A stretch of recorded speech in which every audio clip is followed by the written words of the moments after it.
Այսօր իրավապահ մարմինները զննություն են իրականացնում գործարար, նախկին падգամավոր և Բարգավաճ Հայաստան կուսակցության ղեկավար Գագիկ Ծառուկյանին պատկանող տարածքներում։ Պաշտոնական պարզաբանմամբ իրականացվող գործողությունները որևէ առնչություն չունեն անձամբ նրա գործունեության կամ նրա դեմ հարուցված նոր քրեական վարույթի հետ։ Խոսքը վերաբերում է դեռևս 2020 թվականին հարուցված քրեական գործին, որը կապված է Առինջ համայնքի նախկին պաշտոնատար անձանց գործունեության հետ։ Քննության ընթացքում առաջացել է անհրաժեշտություն մասնագիտական փորձաքննության ենթարկել մի շարք հողատարածքներ, հստակեցնելու դրանց իրավական և փաստական հանգամանքները։ Նշվում է, որ ուսումնասիրվող հողամասերի մի հատվածը տարածքային առումով համընկնում է Ծառուկյանին պատկանող գույքի սահմանների հետ։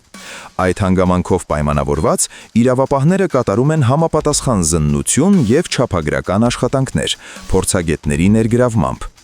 Այսպիսով ընթացող գործընթացը ներկայացվում է որպես տեխնիկական և փորձագիտական գործողություն, որը կատարվում է նախկինում հարուցված գործի շրջանակներում և այս պահին չի դիտարկվում որպես նոր մեղադրանքի կամ քրեական հետապնդման հիմք։